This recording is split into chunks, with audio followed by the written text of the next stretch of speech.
Like, if you're white, you know what I mean? Like, you get it, right? And like 20 years ago, he would have been fine, but they closed the GameStops. You know what I mean? Like, there's not even a fuck, like 20 years, that is the king of GameStop 20 years ago. Loving it, bro. Just ripping your ass off for trade-ins. You know, you come in with the Xbox and Guitar Hero 3, he's like $7. And that's his terrorism. He gets that in the system. And now there's no GameStop, he's got to do real terrorism. It's fucked up. And then people wonder why all the guys voted for Trump. It's like, dude, we don't even have a place to try out the games anymore.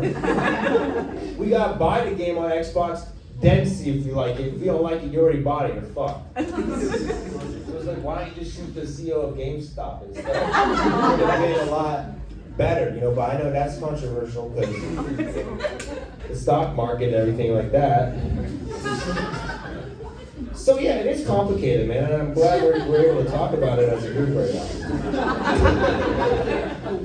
Because like, I didn't vote for Trump, but honestly, I do feel a little responsible that he's elected, because like, for years I was that guy, dude, like this PC shit, it's gone too far, you know, it's like, they're trying to turn us all into women, you know. I was thinking that, man, but then I went camping with my girlfriend, I couldn't make a fire really. And that's just like a hard place to find out you can't make a fire, you know? It's just 20 Boy Scouts patrolling the area. Need any help, guys? It's like, shut the fuck up, dude. I'm getting cucked by the Boy Scouts right now. I fucking hate Republicans, man. I thought I liked Republicans. I was just listening to podcasts. Now everyone else is like kind of getting Republican. I'm like kind of scared because it's like, I don't know what year we're going back to. You know, I'm not really built for the 90s. I don't know, right? Because like, even as white dudes, like, we made a lot of progress. We don't even realize with the woke shit, dude. Like before Obama, they called you gay for drinking diet soda. You know what I mean? Remember, you couldn't go to fucking Starbucks and go, oh, I'm drinking better. So yeah, all right, that's my time. Thank you guys. Everybody, one more time, man.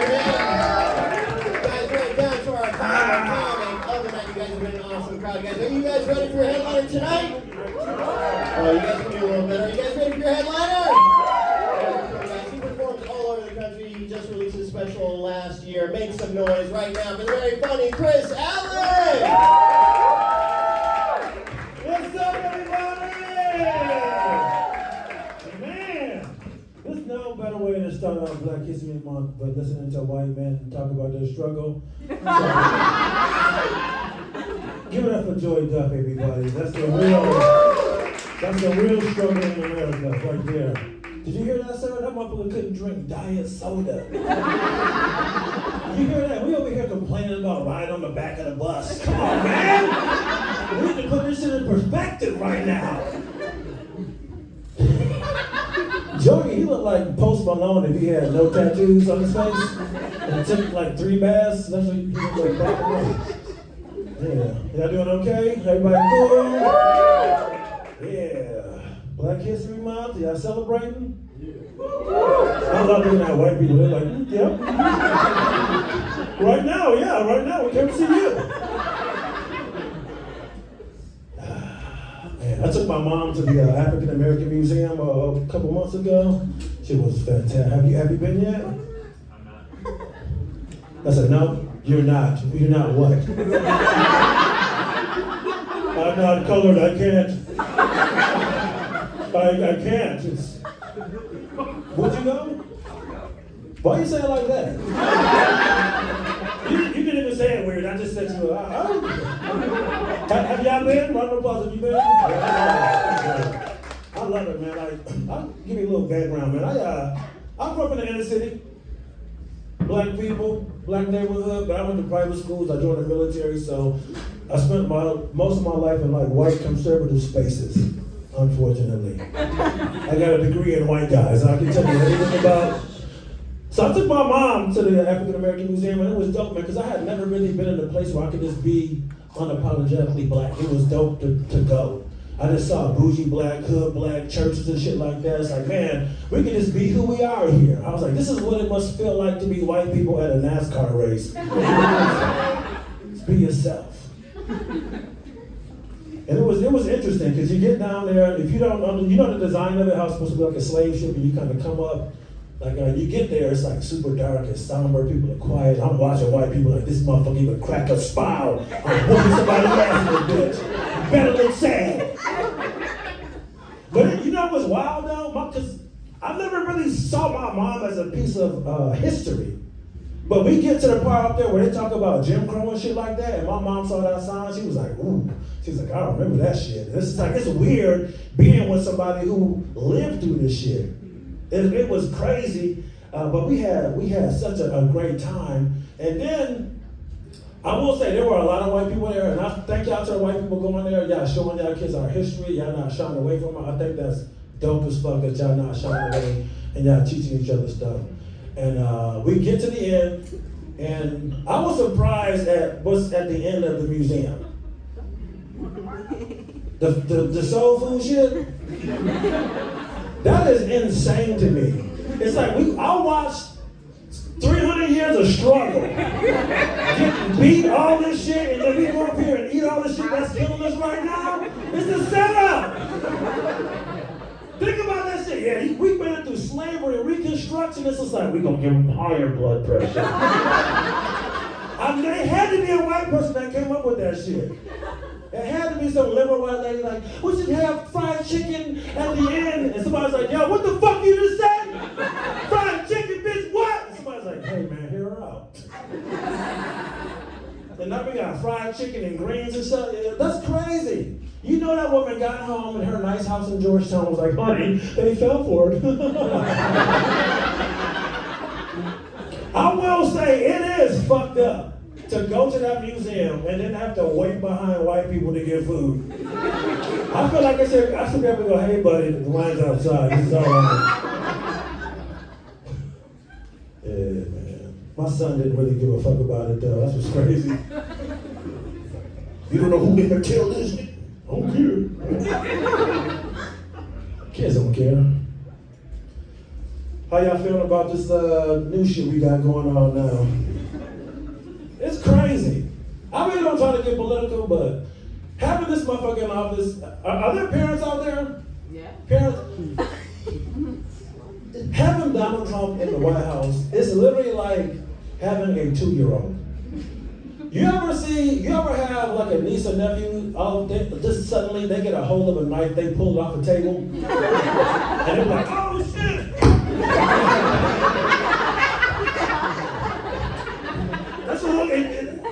That's the scariest shit as an adult. Because every adult like, hey buddy, what you got there, bud?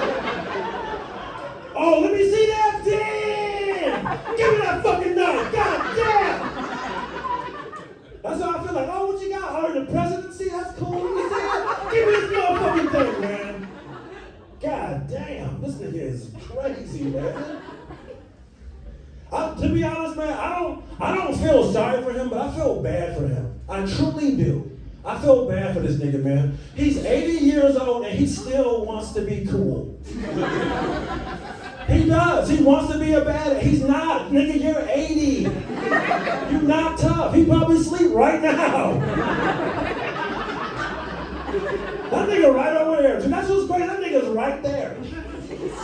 He said the same shit? That nigga's right there. That's crazy. That's good. I don't like to talk about that assassination shit, but I sometimes close my eyes and I see that fucking corny looking white boy that missed, and I'm like, you motherfucker, man. We came millimeters away to this being normal.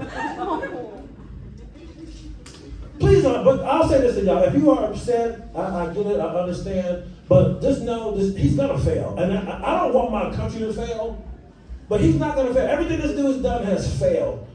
Trump stakes, airlines. You think Trump dictatorship's gonna work? No, it's gonna fail too. It's gonna fail. He's not like them. He thinks this shit is high school. He He wanted to be Putin so bad. It's like he walked into the cafeteria like, oh, look at Putin. He got a cool Letterman jacket on. He beating up one of the nerds. I want to beat up a nerd. This motherfucker attacked Canada. Who does that? You know the kid in the high school that had the big backpack that nobody fucked with? That's who Donald Trump fucked with. They were like, yo, look what I did. It's like, yo, you just beat up Jimmy, bro, dog. Everybody like Jimmy. Why you fuck with Jimmy? Then they pump fake them. The terror deals. I had people on Twitter like, yeah, he's the art of the deal. Trump is the man. It's like he didn't get shit with the tariffs. They gave him shit they already had. That's what you do to a little kid. You know, this is basically what they did to Donald Trump. He was like, I need more from y'all. And they just had a $20 bill. You know what Canada did? They went and got 2 tens. It was like, here you go, Donald. How about these 2? Yeah, that's more like it. Yeah. It's like, no, it's still $20. They just broke it up. He's so fucking stupid. Then he was like, we're going to take Gaza. The only reason why he did that is because Kanye West was getting the attention at the time. That's it. Trump, Kanye, and Elon, the biggest egotistical narcissists on the planet. That's why they're doing the shit they're doing right now. They're trying to one-up each other. Kanye was so jealous, this nigga made his wife show up outside naked. That's crazy. That's wild. We want to take Gaza. No, the fuck you're not. They're not going to take Gaza. People are like, why would he want to turn that into a hotel? This is the simplest racist reason why. You know why this motherfucker want to turn Gaza into a hotel? Who lives next door? Jewish people. Gaza looks like a beach. What does that sound like to y'all? What state? Florida. Exactly. That nigga thinks Gaza is Florida. That's all that shit is. He was like, Jews, we got a beach right here. Yeah, we gonna make a fucking hotel. It's in Orlando, motherfucker. You can't do that. Alright. Yeah, enough of me pontificating. It's been a wild week, man. I celebrated my 20th anniversary on Sunday. Everybody been married for 20 years. Thank you, I appreciate it. It's cool, man. It's been a lot of ups and downs. All right, that's a lot of young people in here. The key to a successful relationship is communication. Fellas, I know y'all don't want to hear that shit. Y'all think it's corny, but that's what it is. At the end of the day, keep fucking talking to your lady. Your man, whoever it is, keep talking to them. That's how you got them. That's how you keep them. Plain and simple. Just keep talking. That's it. Because like we went almost a year without having sex in our, like a couple years ago, a few years back, because we just weren't communicating like that. That's some shit I haven't really learned about women. Like talking and communicating, 2 different fucking things. Like we was talking, getting shit done on a day-to-day basis, but we weren't communicating to where it would lead to sexual activity. And me being who I was, I'm military at the time, I'm fucked up. I don't want to listen, I'm walled off, I'm not trying to. Shit was fucked up. We went almost an entire year as a married couple, no sex, sleeping butt to butt like a fucking chromosome. Not fun. And so one night we watching TV, because we're still hanging out, we're still talking and all that kind of, but it's just not getting to that level. And one night we watching TV, right, and I get up and make a sandwich, and I'm in the kitchen, and she leaned back, she goes, babe, would you mind taking my ice cream out the freezer while you're over there? Again, we're in the middle of this drought. I'm trying to make fun of my situation. I go, you want me to take your pussy out of there too? She did not like that shit. She was like, yeah, bro, right after you get that dick out the trash. I was like, you want the Neapolitan or you want the sherbet? Which one? My son is 12, shit's getting real. He told me, he was like, I got hair down there, Daddy. I was like, damn. My little boy, man, what the fuck? She got balls. I don't like it. Can't have 2 people nothing in my house. That's honestly, that's what that shit is. When you break it down to animal, it's 2 grown men busting nuts in the house, and you can't have that shit. Am I lying? Once you start shooting, it's time to get the fuck up out the house. But he's not there yet, man. He's still a kid. He still seems very innocent. I asked him, we talk about shit. He's not into girls. This nigga still playing Roblox. It's gonna change. I already know. I already know. It's some little girl gonna get my little boy, man. Some little whore.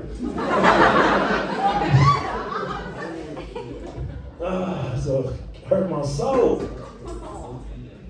It's a weird too, because like as you can tell, I'm not a conservative person, but like when you become a parent, sometimes conservatives do shit, you be like, hell yeah. Like how now you can't really watch porn in Virginia? I'm like, hell yeah, you can. Because I don't have to be the guy to be like, hey, you can't watch that. Because I do. I watch a lot of pornography. You watch a lot of pornography, Sarah? No? You used to be fucking? A little bit? Y'all be fucking? Oh, you gay? Oh, there you are. There's nothing wrong with being gay. Elon Musk is gay. I think Trump gay for real. I think that nigga gay. You know why he hired Pete Hegseth? He was like, he looks the part. He want to fuck that nigga. That's what it was. He want to be around a good-looking guy every day. That's what it was. You notice all the people you hired, they look like porn stars from the 90s? It's like I'm watching Baywatch. I'm sorry, that little press secretary, that bitch ugly. I'm sorry, I'm gonna say it. She's ugly. She has the trappings of a good-looking blonde, but she's ugly. Best she can be, Chick-fil-A manager. In West Virginia. Yeah. I'm being mean. I don't care anymore, y'all. No,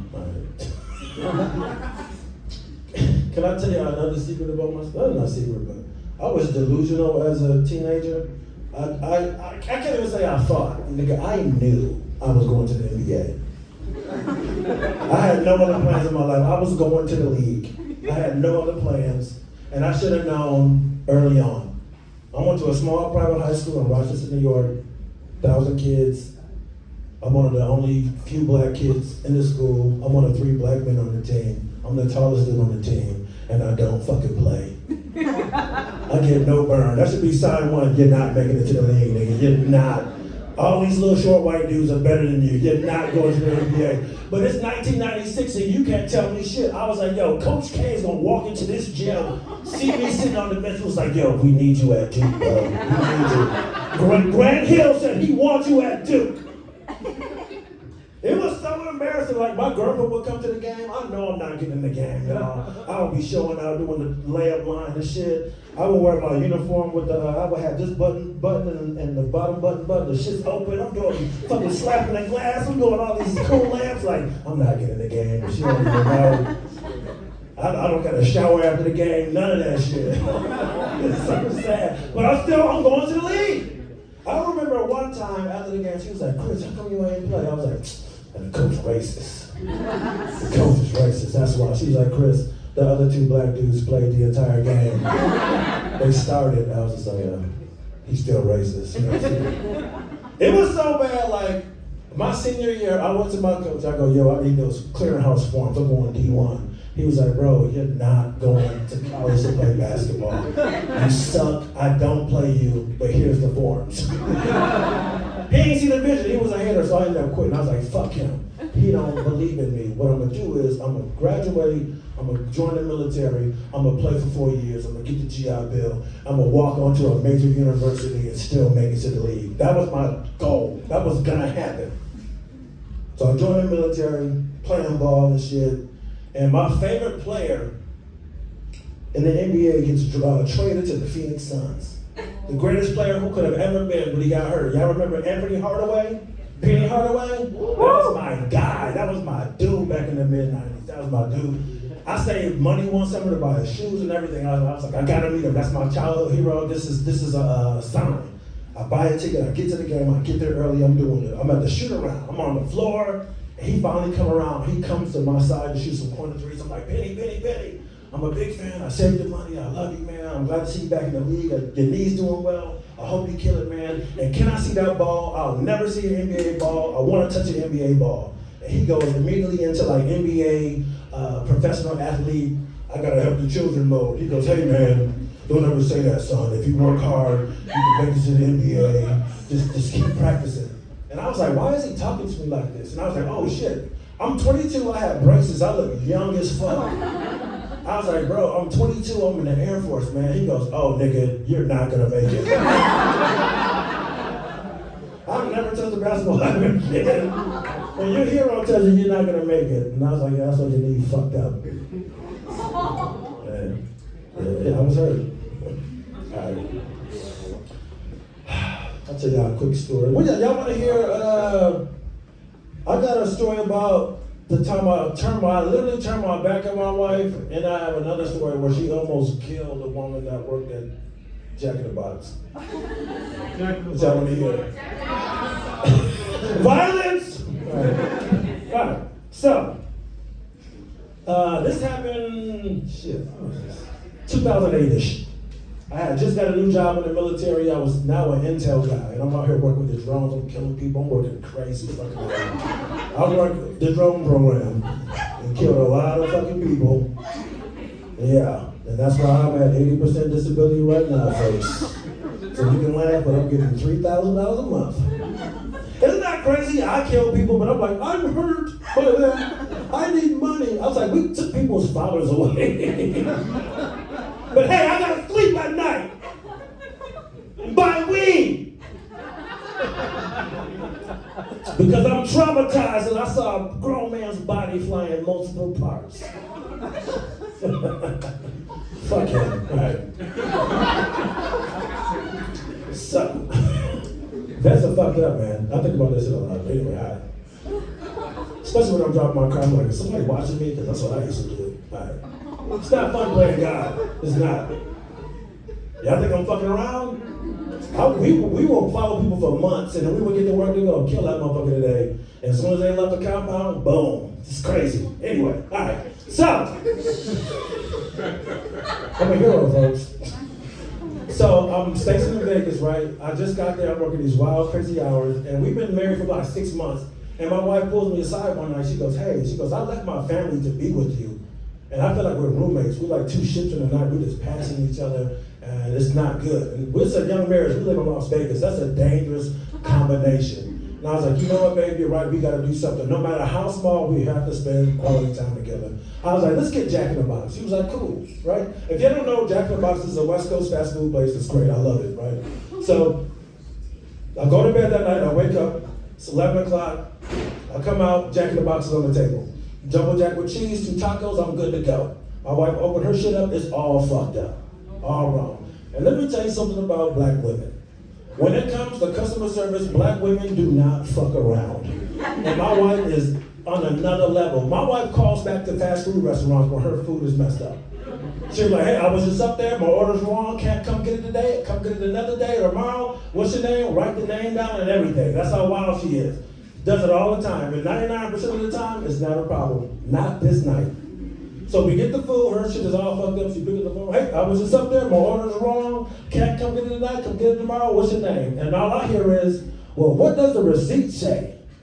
And I'm like, "Oh shit, here we go." And my mom was like, "I don't care what the receipt says, I'm 35 years old, I don't accidentally put bacon on my shit. I know my order, I don't accidentally put mayonnaise on my burger. I don't." And the woman says, "Well, whatever you ordered, whatever the receipt says, that's what the fuck you ordered." This woman's on the clock. And my wife was like, "Bitch, do not make me come up there." To which she replied, "Bitch, come up here, I'm off in 5 minutes." To which my wife was like, "Cool, bitch, I'll be there in 3. Click. My wife puts the phone down, snatches my food out of my hand, my teeth shatter like I'm in a Looney Tunes cartoon. Throw the shit back in the bag, she went down the stairs. I hear the garage go bang, tire screech out. I'm like, what the fuck just happened? I call my job. "Yo, I got a real world situation. I will not be there anytime soon. I gotta clear. I can't not just show up to work because they might send the police to my house. So I gotta let them know." I throw my shit on, y'all. I leave. I go down to the garage. This is the first time I knew it was not good. I get to the garage, and my wife's flip flops are where her car was. I was like, "This woman getting a prepaid ass whooping. This is crazy." White women, if you don't know, like if you're at the store arguing with a black woman and there's a lot of neck movement, you're fine. But the moment the flip flops and the cross come off, get the fuck up out that white woman's bitch, because you about to get beat the fuck up. So I leave. I pull up to this Jack in the Box. I don't see her at first. I go, "Cool, maybe she did a lap." But I pull up parallel, and I'm like, "Oh my God." I can see my new bride hanging out the car door. She's holding the drive-through window open. I can hear her over 3 lanes of traffic. Tell that bitch to get out here. Tell that bitch to get out here. I gotta bust a U-turn. And this is an old Jack in the Box. There's no 2 lanes in the drive-thru. I have to get out of my vehicle. I'm a NCO in the United States Air Force. I'm in full uniform, standing in the drive-thru line, in her headlights. Babe, please stop. Please don't do this. I don't want to go to jail. Stop. Stop. Please stop. Please stop. And her and this woman are like, fuck you, bitch, fuck you, bitch, fuck you. And they are just going back and forth at it. And this kid, Mike, is caught up in the middle. Mike looks like he would be in Dallas Buyers Club.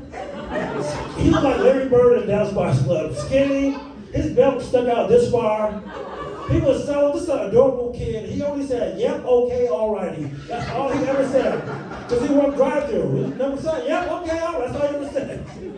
My wife said when she put up, she was like, Mike, tell that bitch to get out here. Yo, why did Mike go in the back? He was like, hey, bitch! She said, get out here.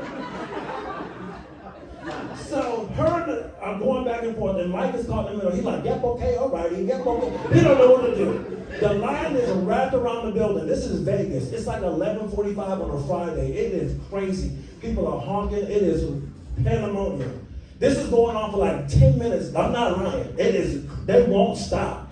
And I'm down on the hood, and I look behind me. It's another black dude walking up behind me. And we make eye contact, and we know immediately what's going on. I'm like, bruh, get your girl, get my wife, we get the fuck up out of here. He goes inside, he gets his girl, they leave, and I get my wife, I take her home, I go, babe, I appreciate what you tried to do, I'm so sorry. This woman fucked up our night, but I gotta go to work. I can't stay. So I go to work, I come home that next morning, it's like 6:30 in the morning. We live in Vegas. There's nothing open on the West Coast. Like I walk in, phone on, she's on the phone, laptop open. I go, who the fuck are you calling? And all I hear is, thank you for calling Jack in the Box corporate office. I'm like, you still mad? She was like, fuck you, I'm mad, and I'm sending the email. I was like, I'm going to bed. I ain't got nothing to do with this moment, fucked up.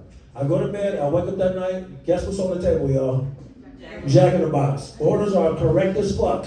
I sit down and I'm like, so what happened? She goes, first of all, I got a call back from the Southwest Regional Manager. Turns out Lakeisha has already had disciplinary actions taken against her for being insubordinate and talking back to customers. Therefore, I got that bitch fired. I got Mike promoted. He